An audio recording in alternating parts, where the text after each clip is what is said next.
Doon sa zona ng Pangulo, kaya nga unang-una ako, kahit tignan niyo records, unang-una akong tumayo ng standing ovation nung sinabi niyang mahiya kayo. Yeah. Kasi kami yung sinasabihan niya noon. Oo. Yeah. Di ba? Oo, kasi kayo... Yan, tama. Tapos, lumabas naman yung ibang mga miyembro ng House of Representatives, imbestigahan daw. Sino iimbestigahan natin? Kami nga, tayo nga yung sinasabihan na mahiya kayo. Ipalabas muna nila kay Congressman Saldico, who was the chairman of the Committee on Appropriations at the time, yung mga amendang ginawa doon sa small committee noong 2025 budget, di ba? Kasi kung hindi na ilalabas yan, wala, naglulukohan na lang kami dyan sa investigasyon o reforma. So, file that is not true. Only the fourth...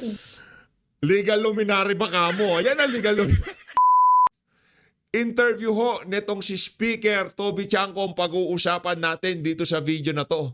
Nagkakaroon na ho ng kaliwanagan kung ano nga bang klaseng pambabalahura ang ginawa ni Bonjing at ng kanyang mga kasama dito sa 2025 budget. Interview niya ho yan kay Ma'am Ali Soto dyan sa ASPN. At dito sa video na to, nako, etong si Princess Abante, diyan daw sa House of Representatives, anticipated naman daw ho nila na ganyan ang magiging kahihinatnan ng hearing kahapon diyan sa Senado. Ang tanong, kung ganyan nga kung anticipated nyo na, bakit itong si Martin Romualdez nag-iiyak sa social media? At yung mga kasama nyo dyan, at yung mga congressman na amo mo dyan, kaliwat kanan ng pagpapa-interview sa media. Di ba? Ito mga kababayan, para ito naman si Princess Abante, baka akala niya, ginugood time natin siya. Ito ang pinaka-latest na statement nito si Martin Romualdez. Di natin alam bakit umaasa tayo na marinig natin na magtalumpati itong si Bonjing ngayon. Kaso hindi ho natin nakita. Di ba? Dapat sana yung kanyang malaking pangalan, yung Ferdinand Martin Gomez Romualdez, di ba? Yung kanyang setup talagang malupit to Yung lamesa niya kahit sandaang litson kasya no? Ito mga kababayan na sabi niya, kung anticipated nyo talaga yan, hindi dapat ganito ang sinabi ni Martin Romualdez. Tuloy ang laban. Anong tutuloy? Akala ko anticipated nyo na. For the Constitution, for the rule of law. Anong rule of law? Yung rule of law, yung Constitution, yun ang pagsunod kung ano man ang maging desisyon ng Korte Suprema. Judicial overreach nga kayo ng judicial overreach yan, di ba? Diyan sa House of Representatives. Pero nung nakapagsampakan na kayo ng motion for reconsideration, hintayin natin ng Korte Suprema. Ngayon, pagka hindi na naman umayon sa kanila ang desisyon ng Korte Suprema, babanatan na naman nila. Di ba? Ibang klase talaga tong mama na to. Ito, and for the enduring truth that no public office is ever beyond the reach of accountability. Ano accountability? Kalma ka lang. Aabot tayo dyan. Pa-English ka ba? Sa 2028, ikaw ang sisingilan namin ng accountability. Di ba? 2025 budget. Anong nangyari dyan? Sinong merong pakana dyan sa mga insertion na yan? O yung gustong isingit na 55 billion sa budget ng Department of Education nung si BP Sara pa ang sekretary ng DepEd. Pag-uusapan natin lahat yan. Yung 7-7 scheme, maraming accountability dyan. O yung di umanong 150 million na binigay, proyekto, pabuya o kung ano pa man, di umano, binigay na pabuyang 150 million doon sa mga pumirma. Di umano ang nagsasabi niyan, nakaharap sa atin itong si Congressman Toby Chanco. 7-7 scheme. Kung umasta daw kayo, akala nyo, pagmamay-ari nyo ang pera na sambayan ng Pilipino. Di base sa atin yan. Base yan dito kay Speaker Toby Chanco. Di ba? Kung umasta, akala mo sa kanila pera na sambayan ng Pilipino. Pagka sumama ka doon sa bagong Pilipinas Service Fair, meron kang 7 million akap, 7 million tupad, 7 scheme. Dito, mamaya, isa-isahin niya yan. Kaya para dito kay Princess Abante, wag ko kayo masyadong maangas sa social media. Kasi yung mismong amo nyo, masakit ng ulo dyan sa naging desisyon ng Senado. Ito mga kababayan, kung bago lang ho kayo sa PH Update, isang like at isang subscribe. Masaya na ho tayo dyan sa mga gusto sumali sa ating community. Yung join button, nandyan lang ho sa baba. Sa mga nahihirapang mag-subscribe, scan nyo lang ho yung QR code na yan. Ayun na nga, rekta na ho tayo dito kay Aling Princess. Itong si Aling Princess, meron siyang dito, forthwith, di ba? Dapat kasunod nun, executory. Forthwith, executory. Yarin lamang hindi nyo alam, ibig sabihin na si executory, dapat pinatato nyo kayo mga congressman dyan sa House of Ito, pakinggan natin, interview niya dito sa News One. Ay, teka lang, meron pala tayo ng dito. Yan ibang klase naman yan. Parang kilala ko tong nakablo na to eh. Ito ba si Attorney Zulaika? Yan na nga ba sinasabi natin? Palakpakan tayo. Sinong kasama niya? Si VP Sara. Inintriga yan ng mainstream media. Kasi celebration, Thanksgiving ng Office of the Vice President nitong si VP Sara. Kayo naman, parang para namang ano kayo, di ba? Nagkapilang naman. Ang OOA nyo, sino ba kasama dito? Yun naman pala. Itong si Attorney Delgrate, itong si Attorney Torrio, no? Palakpakan natin, ha? Ang gumawa ng initiative na magsampa ng resolusyon diyan sa Korte Suprema. Attorney Torion, palakpakan natin. Attorney Delgra, kasama ho nila si VP Sara. Maraming salamat, palakpakan natin. Huwag kayo masyadong malisyoso, nagkapilang naman sila. Bakit gusto nyo malaman kung ano napagmitingan? Hindi pwede sa inyo yan, siyempre. Ito mga kababayan, rekta ho tayo dito kay Aling Princess. Aling Princess. Ng taong bayan yung naganap na botohan sa Senado. But in a highly anticipated move, the Senate nga po has archived the articles of impeachment against Vice President Game, tuloy natin. Sara Game. Duterte. And most senators said this was in respect of the Supreme Court ruling. What will be the next move of the House of Representatives now? Well, unang-una, hindi naman din talaga nakakagulat yung ginawa ng Senado kagabi. Although, syempre, nalulungkot pa rin kami dahil the House maintains its position that the Supreme Court decision on the Duterte impeachment case is not yet final. But right now, nirerespeto naman natin ang naging desisyon ng Senado.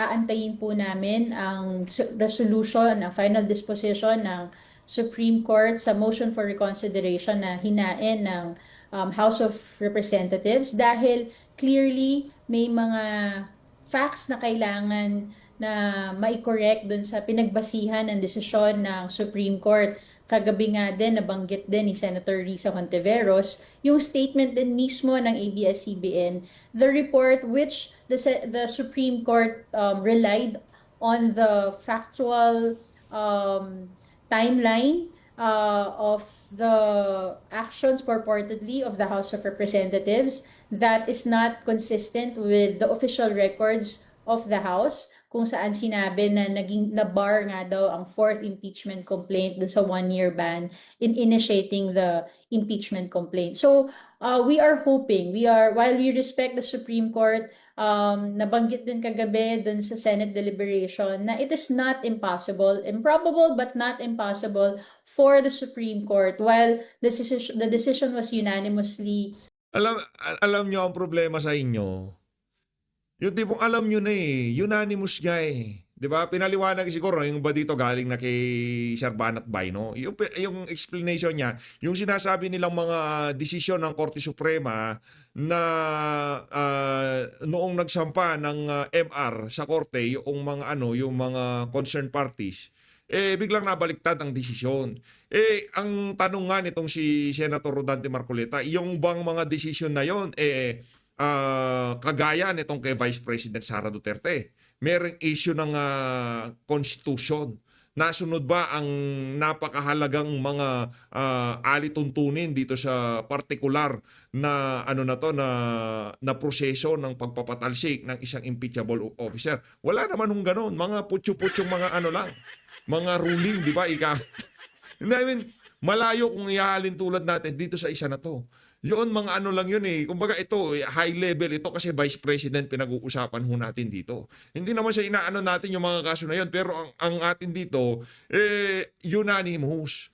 13 maestrado talagang inano nila na nakitaan ng kakulangan o pagkakamali ang House of Representatives diyan sa impeachment nitong si Vice President Sara Duterte. Relax lang kayo, malapit na. Malapit na rin naman yung February, kayo naman. Oo, hintayin nyo na lang. Decided on could reverse itself. But Attorney Princess, I just want to go back a bit to what you mentioned about the clarification issued by ABS-CBN News in one of the articles cited by the Supreme Court. Does this have any effect to the kind of ruling that they have made? And is this something that the House would pursue as it appealed to reverse the ruling?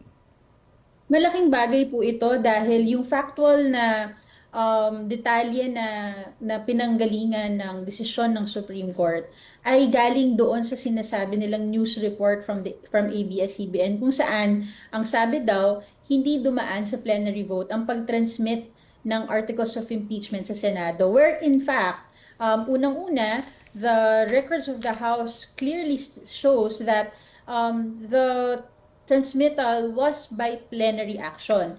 And number two, ABS-CBN itself said already that that was not part of the report. Their report did not state that the transmittal of the articles of impeachment was not done through the plenary. So clearly erroneous facts yung naging pinagbasihan na.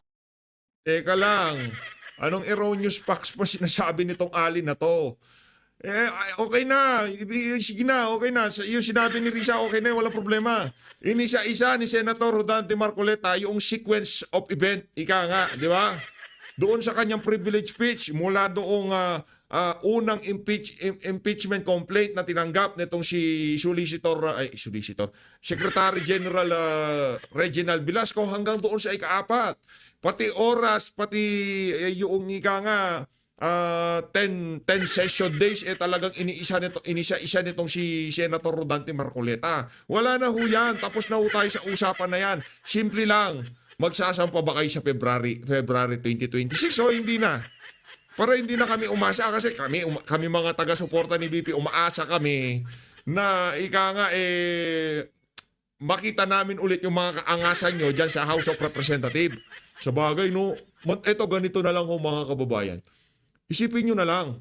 Di ba? Halos isang taon, trinabaho nila itong si BP Sara dyan sa TWADCOM at Committee on Bad Government. Nung nakaraang taon, di ba? 2024. Ang dami nilang inubos na oras, resource person, kung sino-sino pinatawag, COA, sinermonan nila ito, kinontempt nila yan. Di ba? Nagkasakit pa yung si Attorney Zulaika Lopez. Di ba? Ang dami ho nilang ginawang kabalbalan. Anong gagawin nyo? Uulitin nyo na naman lahat ng kalokohan na yon? Ng Petrang Garapata? Matindi kayo kung ganon. Ang desisyon ng Supreme Court and malaking puntos po ito para ma-clarify ito sa Supreme Court para makita nila na tama po ang naging actions ng House of Representatives doon po sa Natawa naman ako dito, grabe. pag-initiate ng impeachment. Ang Supreme Court decision na rin po nagsabi doon sa timeline ng pag-act ng House doon sa mga complaints na naihain ay tama naman. Ang sinasabi nila, the first 3 complaints were archived before the 4th impeachment complaint was filed. That is not true. Only the 4th Legal luminary ba kamo? Yan ang legal luminary. impeachment complaint was initiated and then thereafter sakalang na-archive yung first 3 impeachment complaints and that 4th impeachment complaint was transmitted to the Senate via a plenary vote. Clear po yan sa records and even dun sa news article that supposedly pinagbasihan ng Supreme Court, the ABS-CBN already clarified this. So yes, we believe that we have a strong argument for the Supreme Court to reverse its decision. But just to be clear, doon po sa appeal nyo, ma'am, hindi pa to kasamang clarification ng ABS-CBN. So are you eyeing to add a supplemental motion para po madagdag doon sa inyong appeal? I will still have to check with the House legal team, specifically to the Council of the House of Representatives, if there is still a need to make any manifestation before the court. But even naman dun sa pag-cite ng Supreme Court sa article or the report of ABS-CBN, they took judicial notice of it without it being submitted to the court. So we are hoping na makikita din po ito ng Supreme Court. Okay, I just want to go back a bit. Doon po sa naganap na botohan kahapon, 19 voting in favor of the archiving, 4 against, and 1 abstention. Is there a realistic chance to revive the complaint from the archives given itong nangyaring botohan po? Well, it's really up to the Senate, pero kagabi na pinapakinggan ko rin po yung deliberation ng Senado. If susundan natin yung naging reasoning nila na they are archiving it because they are respecting the decision of the Supreme Court, siguro naman pag nagkaroon ng reversal, they will be consistent in their respect sa decision ng Supreme Court and revive it. Ang nakakapagtaka lang, may pagkakaiba pala ang forthwith saka sa immediately executory. When the articles of impeachment was transmitted to the Senate, pumasok na kagad yung mandato ng Constitution sa Senado to try and decide forthwith. Nag-convene naman Nag-convene naman. Ano po problema yung nag-convene? Pinuntahan na ang kampo ni VP Sara. Gusto nyo pagka-convene, desisyon kagad. Ayaw nyo rin naman yun. They wanted to see Labo siguro nyo, no? yung word na immediately executory sa Constitution, but it is clear forthwith means immediately. So para pong ang sinasabi rin ni Senate President Cheese Escudero is yung forthwith kapag convenient nga daw po ginagamit ng iba. Pero sila po ay nag-act according to what is legal. So parang nagkakaroon pa rin po ng issue on the term forthwith. But I'm asking that some lawmakers were quick to question the speed at which the Senate archived the complaint.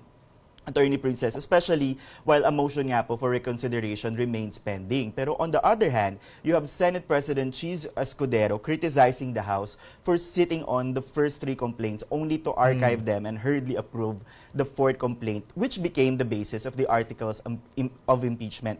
Magkapareho po ba yung nangyari? Is this a right comparison?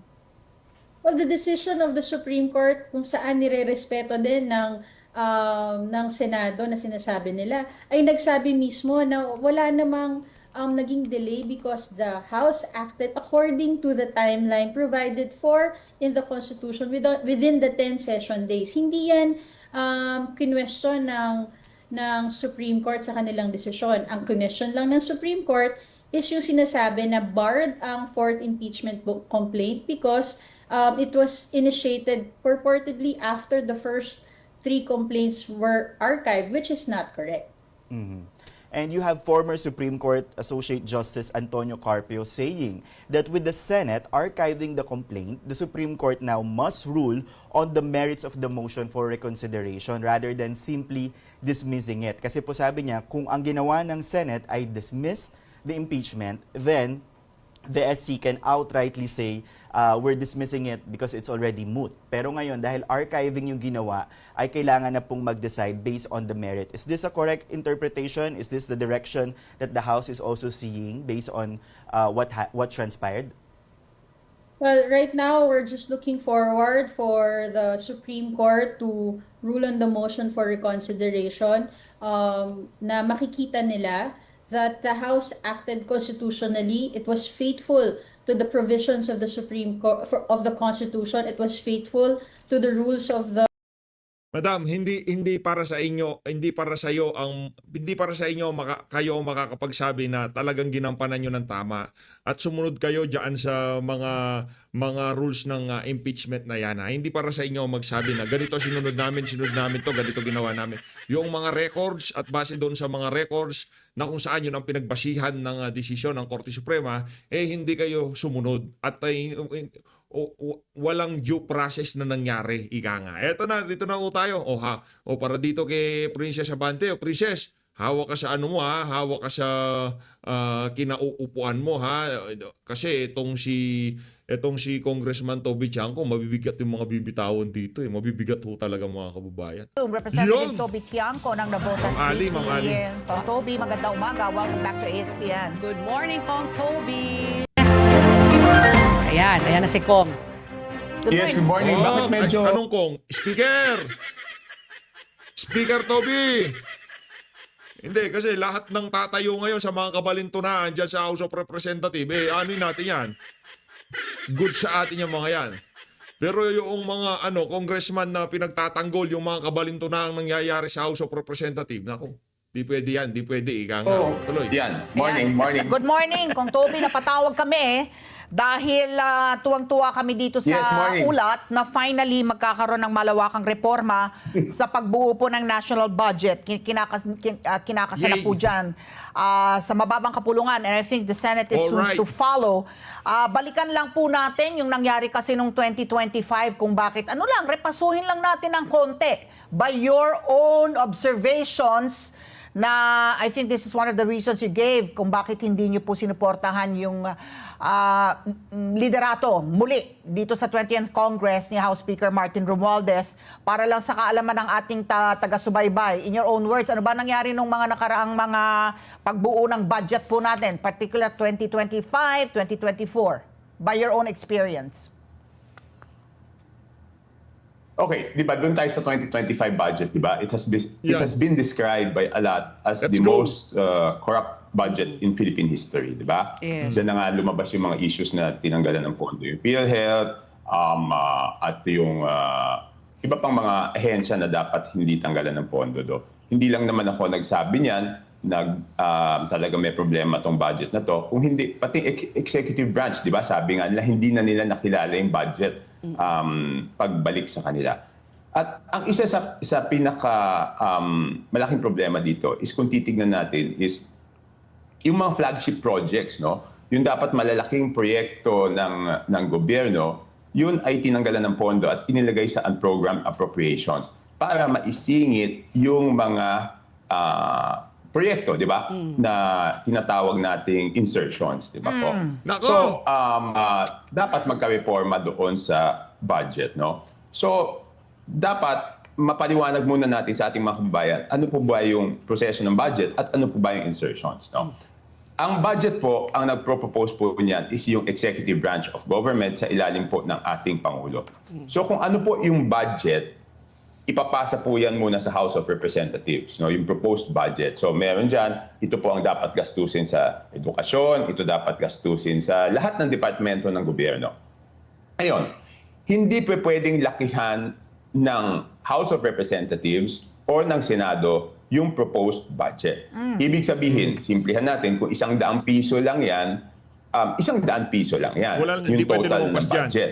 Ang pwede Okay. lang gawin ng House of Representatives or ng Senado is yung mga items ilipat from one department to another department. Another. For example, Okay. sasabihin, itong pondo sa, example lang to. Ito ho, ano to ha, insider na to, kumbaga, ito yung mga nangyayari sa loob. Ika nga, pagka merong kalukuhan, kabalbalan dyan sa BICAM, ito na, yan na yung sinasabi. Yung proseso, yung mga rules, itong si Speaker Toby Chanco na nagsasabi sa atin. Example lang. Itong pondo sa agrikultura dapat nating taasan. Pero meron kang pagkukunan, hindi mo matataasan yung agrikultura kung wala kang babawasang ibang departamento. Okay? So, ang nangyayari po dyan is, ang nangyayari doon sa 2025 budget, madaming binawas na mga priority projects ng gobyerno, yung mga flagship projects o foreign assisted projects, at inilagay kung saan mga proyekto. No? Hindi naman po lahat ng amyenda ay masama. Okay? Meron din naman mga kinakailangang amyenda dahil ma-realize throughout the budget process sa dami ng nagtatanong na congressman, sa dami na nagbibigay ng inputs. may makikita doon na ay mas mabuting gastusin to dito. O may makikita doon na itong departmentong to, last year hindi naman nila nagastos yung pera. Bakit natin bibigyan ng ganyang kalaking pondo ulit this Correct, year? correct. So ilipat natin doon sa nakakagastos ng pera. Bakit ba mahalaga yung paggastos ng pera? Dahil yung paggastos ng pera ng gobyerno, yan ang paraan kung paano binabalik sa taong bayan yung serbisyo. Correct. Pag hindi po nagastos ng isang departamento yung pondong nakalaan sa kanya, ibig sabihin hindi niya na ibabalik sa taong bayan bilang serbisyo yung buwis na binayaran ng tao. So, yun po ang dapat nating intindihin. No? Ngayon, ang nangyari po dito is 2 beses po makakapagsingit. Kaya pagka budget deliberation, pagka underspending yung isang ahensya, nasasabol sila eh. 'Di ba? Yung hindi nila na ma-maximize yung ibinibigay na pondo sa kanila, susunod na budget noon, kung magkano na lang yung nagastos nila, yun na lang ibibigay sa kanila. Napakahalaga ho pala nun. No? Ibang klase itong si Speaker Toby Chanco, talagang ini-educate tayo. Kumbaga, kumbaga lilalabas niya na yung mga galawan dyan sa House of Representatives. Ng amyenda. Okay?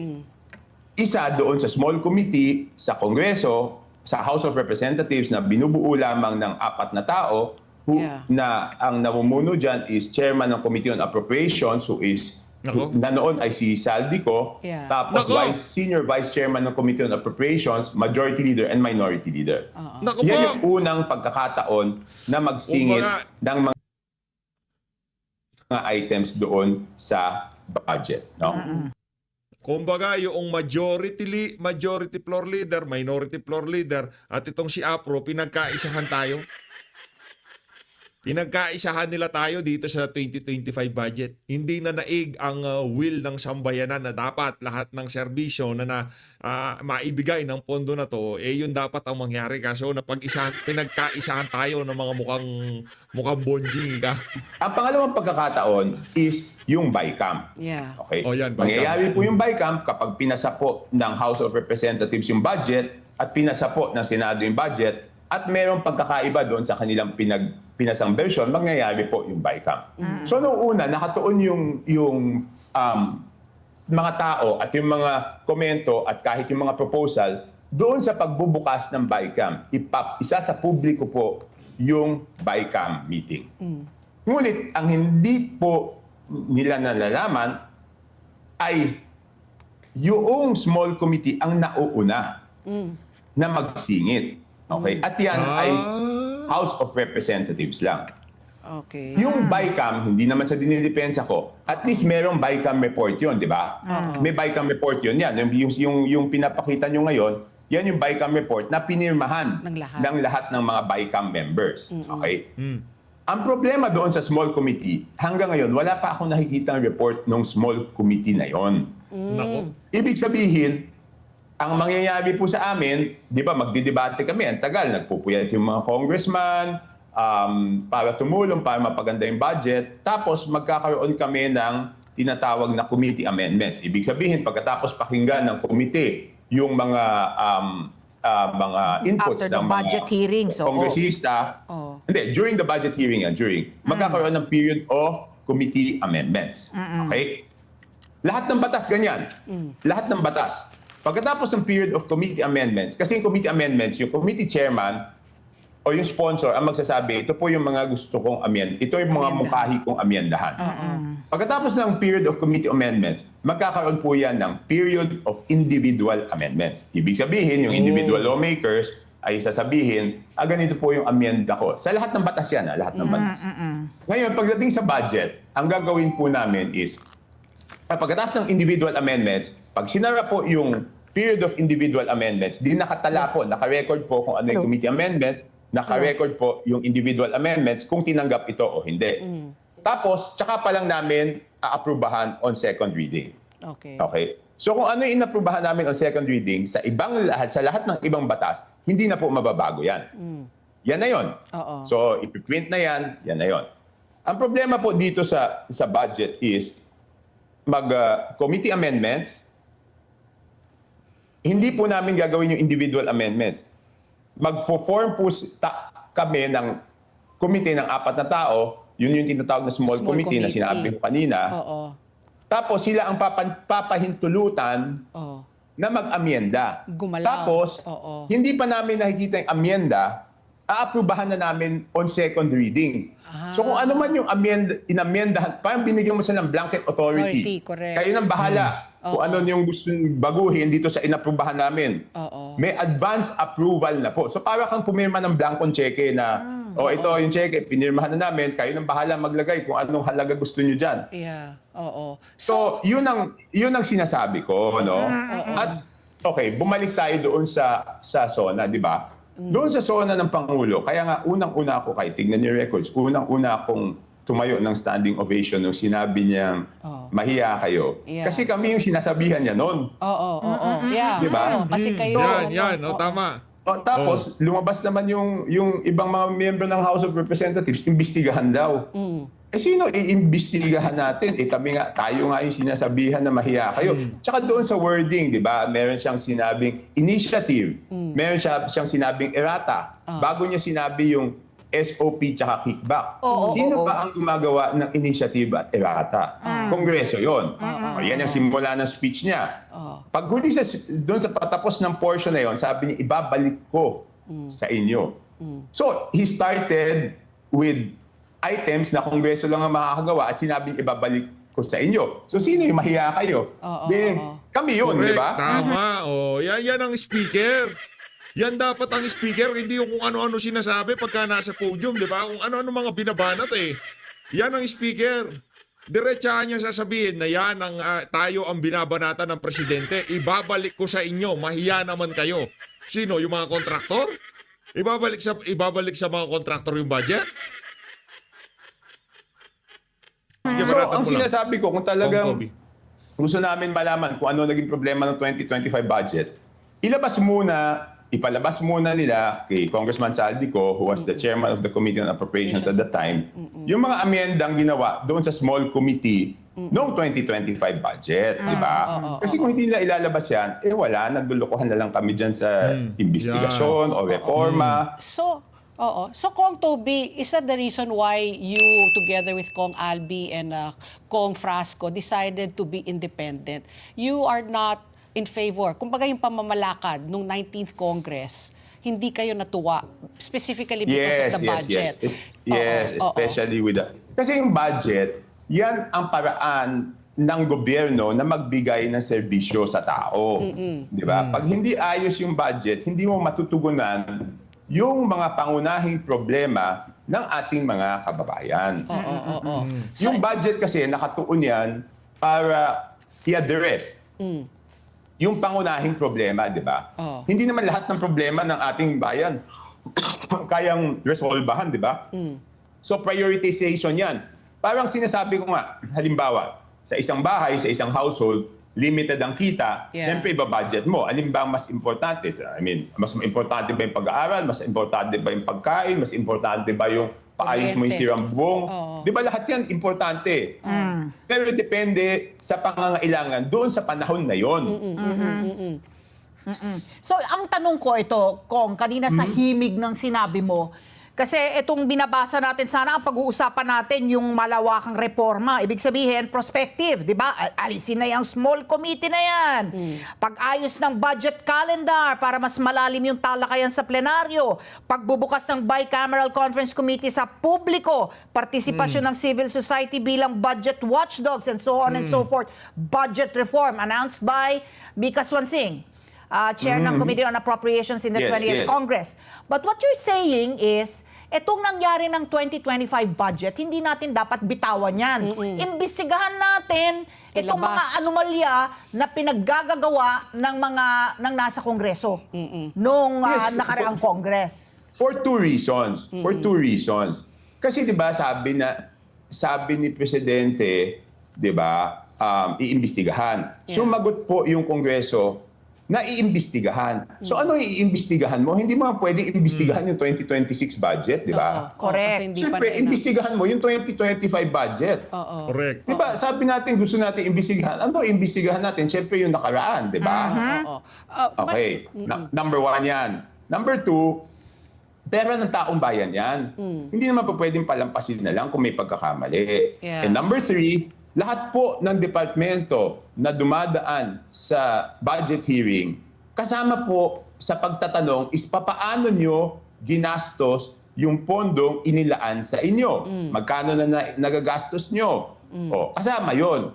So kung kasama sa pagtanong yung magkano ang nagastos nyo, dapat kasama din sa pagtanong, sino ba ang naglagay ng pondo doon?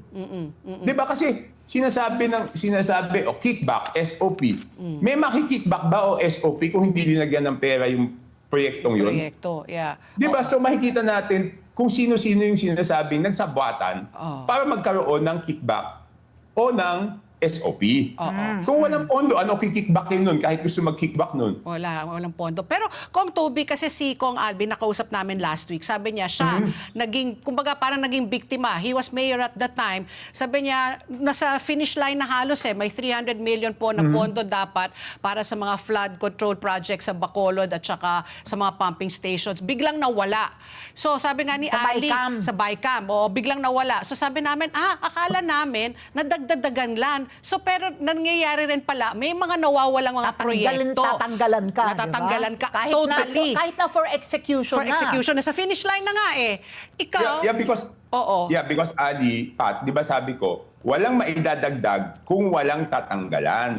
Di ba hindi mo pwedeng palakihan yung budget eh. So, ang mangyayari niyan, pwedeng tatanggalin para ilipat sa ibang proyekto. Di ba? So, my question kaya is- ganun yung nangyari siguro kay Albi. At sana naman, it's also a political tool eh, di ba? Pag ayaw sa'yo, tanggalin yung Correct. budget mo. Correct. Di ba?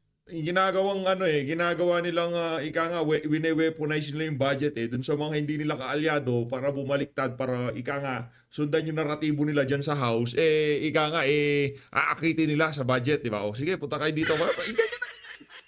Ganyan na ganyan yung nangyari sa budget ng nitong diyan sa impeachment ni VP Sara, di ba? Ganyan na ganyan yung mga kampay. Ganyan ho nila, sa budget ho nila, inareglo yung iba mga congressman na pumirma. Ba't natin sa iba, maingay yan eh. Yeah. No, that's my Tutulan question tayo to you. Kini-question tayo, turuan natin ng leksyon yan. That's my Tanggalin question natin to yun. you nga, Kong Toby. But again ha, corruption is not only yung kumita doon sa proyektong ginawa. Isipin din natin yung corruption doon sa, katulad yung kay Albi. That is corruption. Ibig sabihin, kailangan yung proyekto, tinanggal mo yung proyekto at linipat mo sa ibang proyekto at nawalan ng proyektong kinakailangan yung mga mamamayan doon, hindi ba corruption rin yun? Ibig sabihin, for example, kailangan Deprive them of pagawa that. kasi dineprive mo sila, hindi mo sila binigyan ng serbisyong That's corrupt. na kailangan nila. Pero of course, sinasabi ko, hindi naman lahat mapagbibigyan. Kaya nga tinawag na budget yan, di ba? Kailangan pagkasyahin po natin.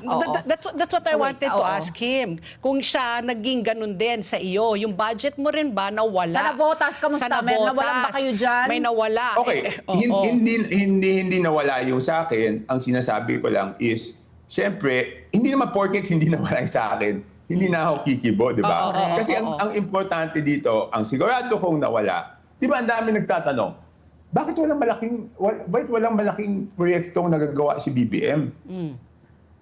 Di ba? Kasi kinukuha nga yung pondo. Okay, ito ko ang tanong Di ba ko, yung flagship projects niya nalalagay sa unprogrammed appropriations? Na ano pa yon, utang na dapat, like let's say, kung kunwari international, foreign assisted project, umutang tayo, binabayaran natin, pero we hindi cannot come tuloy. out with the counterpart ng pamahalaan. Na binanggit na yan, nasisira ang imahe ng Pilipinas dahil dyan. Ngayon, ito ang tanong ko. Kung 3 dekada na akong broadcaster na ang talagang sistema dyan sa Kongreso, dapat malapit ka sa kusina, na nakasahod ka, doon ang kamay mo para mabigyan yung distrito mo, para mahalal ka ulit. Kasi kailangan wala kang proyekto para sa distrito mo, ay hindi ka talagang iboboto dahil hindi nakikita ng mga constituents mo na mayroong bagong tulay, may bagong naayos yung kalsada. So nakasahod lang yung sistema na kailangan malapit ka sa liderato, na nakasahod ang kamay mo. Nabuti si Kong Albi, mayaman Mayaman rin si Kong Toby. Mayaman ka ba? Mayaman yan. Super. Kong Toby! Mayaman ka pala, ha? Ay, hindi ko. Speaker Toby! Speaker Toby Chanco, mayaman ka pala, ha? Oh, kung mayaman ka, yung mga congressman dyan, ayusin mo na para, di ba? Hindi si PH, hindi kay PH, hindi tayo dyan. Kung mayaman ka, good for you. Pero sinasabi ko dito, mo na, palitan mo na. Mayaman ka naman pala di ba? Mayaman sa pagmamahal, mayaman sa Ayan, nako, daming mga barko ng... Ang tanong ko, how are you going to change the system? Grabe, Lalo no? pa, hindi natin Barko pala nababanggit. yung 2025, Hindi pala hindi Rolex tsaka Patek Philippe, barko pinag-uusap. election year. So, Ay, nako, mabanggit Toby. din natin yung mga pumirma Oo. sa Pero gusto ko yung blinds nitong si Kong Toby. impeachment complaint Ahoy. nang hindi nababasa pala yung kabuuan ng impeachment Nako. complaint na talagang yun Nako, ang ito na. binabanggit ni Senador Margoleta kahapon na ang binigay Nako. lang daw sa kanila yung mga signature pages without having read the impeachment complaints. Siya nga, dahil because of who he is, Yes, oo. hindi siya binigyan ng kopya. How can you even sign? Ano yung kapalit ng pirma Tanggalin ko mo? na si legal luminary Di ba? dito. Yung sistema na kailangan malapit ka sa kusina, yung sa liderato, yung parang yung parang Beholden parate. You're beholden ka, sunod ka dun sa gusto ng liderato ng kama para ikaw ay maambunan ang distrito mo para mahalal ka ulit. There's really something wrong with the system, Kong. Paano babaguhin yun? Hindi, okay. Totoo yung sinabi mo, no? It's a reality. Kaya yung ginagawa namin ni Kong Albi, ni Kong Duke, may risk ko to sa parte namin, di ba po? May risk ko to dahil tama yung sinabi mo, Ali, na talagang hahanapan, okay. Sabi ng iba, mambabatas kayo bakit kayo humihingi ng proyekto, di ba? Batas po yung ginagawang, yung budget, batas po yan. Tsaka ang sabi ko, okay, baliktarin natin yung sitwasyon. Kung kami ba hindi kami humingi ng pondo sa national government para sa pangangailangan ng aming constituents, mas mabuti ba kaming congressman? Siyempre hindi, di ba? Kasi hindi naman lahat kayang gawin ng lokal na pamalaan. Kaya ang gagawin ng congressman dyan, kung ano yung hindi kayang gawin ng local government na malalaking proyekto o kahit maliliit na over budget na sa local government. In the previous year, hindi the same year, may lag yan na 1 taon.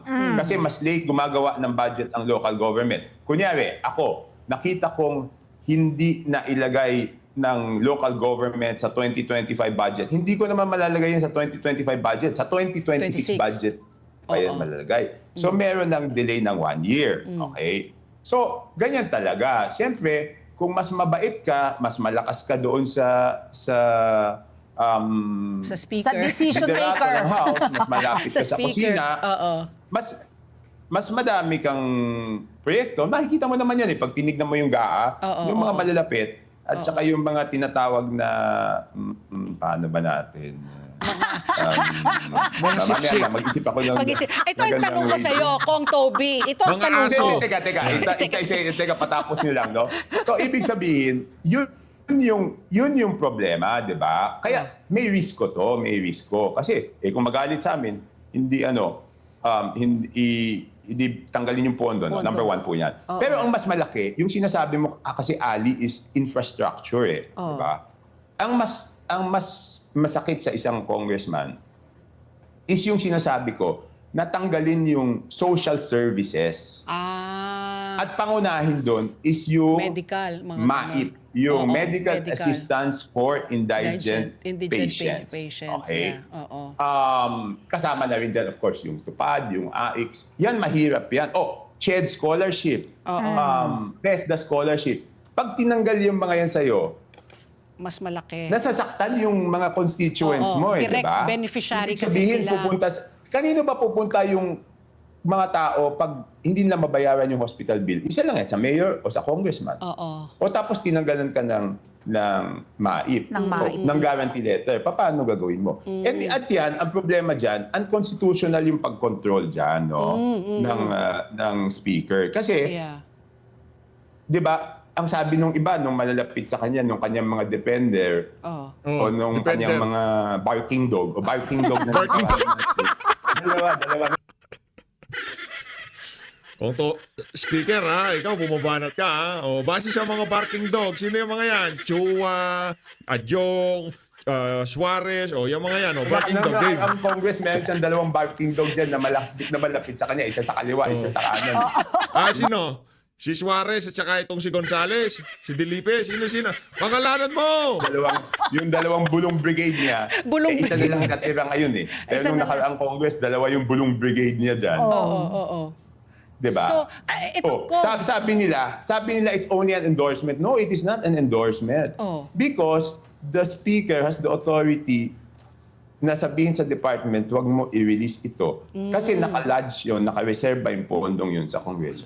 Isang prueba, di ba sabi ni Mayor Magalong, pag sumama ka sa bagong Pilipinas Servicio Fair, meron kang 777, di ba po? Ibig sabihin, Yun, binunyag ni Mayor Oh. Magalong. Pero hindi pera yun liliwanagin ko, hindi pera yung natatanggap. Hindi ka. It's an Hindi pera, allocation, malinaw, pondo for ha? your constituents, for MAIP, UPAD, o at saka AIC yata. Basta social services yun. Yeah. Okay. Oo.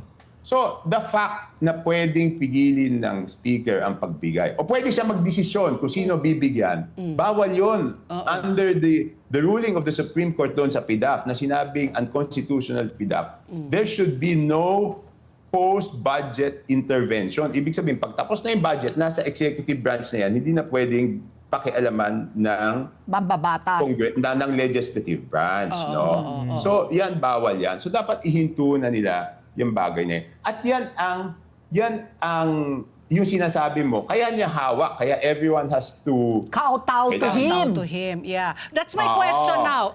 Kong Toby, we don't have much time. You are a distant relative of the speaker. Your wife being the first cousin of the speaker. And yet, We related by ano pala? yes, they are ano, by related. marriage. Oo. So, yet, Kong Toby, why are you not in his kumbaga graces? Hindi ba, bakit humantong sa ganito na, there's so much infighting? Senator Amy also dropped a bombshell yesterday, di ba? She called him dambuhalang, sanggol or Bonjing something. ba? Bonjing, mga Bonjing. ganon. Tapos ito, Because Pat P, kilala mo naman ako, di ba?